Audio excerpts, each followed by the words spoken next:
Opinión y análisis de los hechos noticiosos. Una mirada diferente con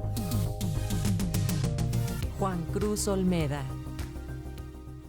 El doctor Juan Cruz Olmeda, profesor investigador del Centro de Estudios Internacionales del Colegio de México, analiza el contexto en el que Nicolás Maduro fue investido para un tercer mandato consecutivo en Venezuela.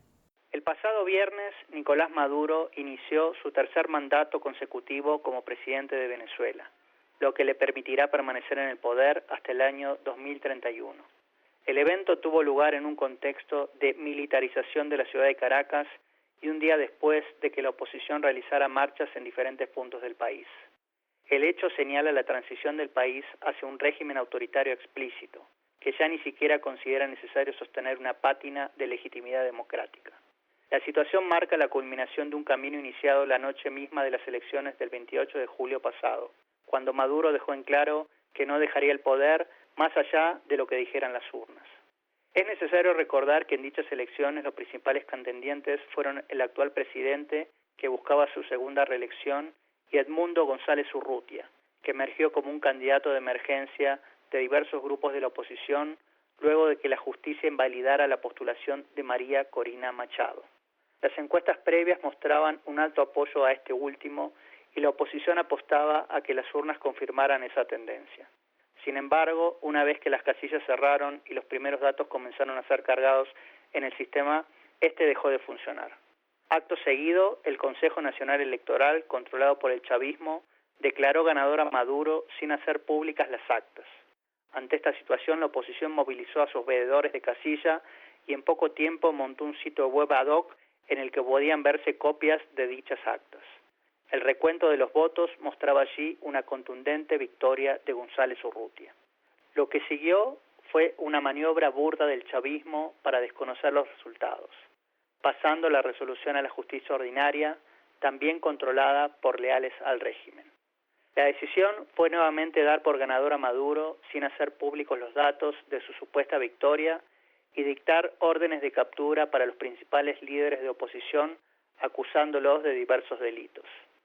Esto llevó a que varios de estos fuesen detenidos, a que González Urrutia saliese del país y a que María Corina Machado decidiese refugiarse en la clandestinidad, haciendo solo breves apariciones públicas. Al mismo tiempo, el gobierno aumentó la represión a las diversas protestas que estallaron en el país en ese contexto y numerosos participantes en las mismas terminaron presos. En las últimas semanas, además, el chavismo llevó adelante un raid de detenciones de ciudadanos extranjeros, alegando que se trataba de mercenarios que estaban complotando para atacar al régimen. La situación no varió a pesar de la presión internacional, que tuvo como protagonistas incluso a presidentes anteriormente cercanos al régimen como Lula da Silva y Gustavo Petro. En ambos casos señalaron que la única posibilidad de reconocer la supuesta victoria de Maduro era que se hiciesen públicas las actas. El presidente venezolano aseguró que lo haría, pero nunca efectivizó dicha promesa. Esta situación profundizó el aislamiento regional del régimen, aunque al mismo tiempo dejó en claro que para su sostenimiento en el poder, Maduro apela a alianzas que ha sabido construir con Rusia, China y Turquía, entre otros países.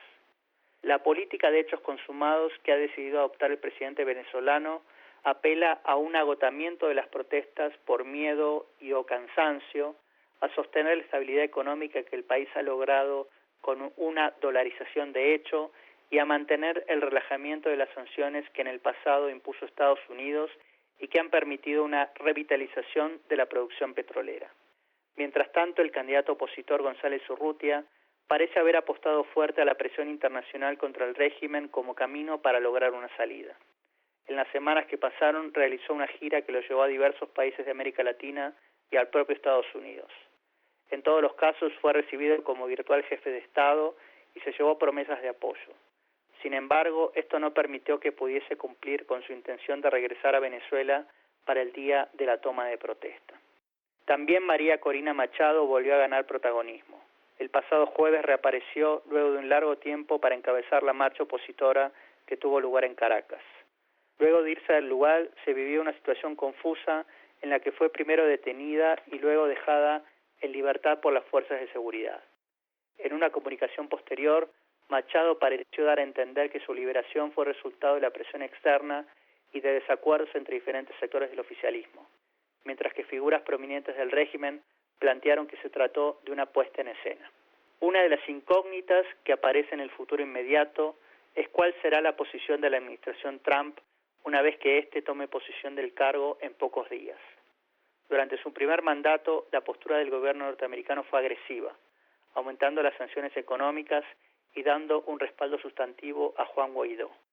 Líderes republicanos que ahora tendrán cargos importantes en el gobierno, como Marco Rubio, futuro secretario de Estado, jugaron un rol importante para sostener esa política. Sin embargo, el relajamiento de las sanciones por parte de la administración Biden ha permitido importantes beneficios para empresas norteamericanas como Chevron, que no querrán un rompimiento de las relaciones. En cualquier caso, no parece que en el corto plazo vayan a producirse cambios y por el momento la democracia venezolana ha sido enterrada. Para Radio Educación, Juan Cruz Olmeda, profesor investigador del Centro de Estudios Internacionales del Colegio de México.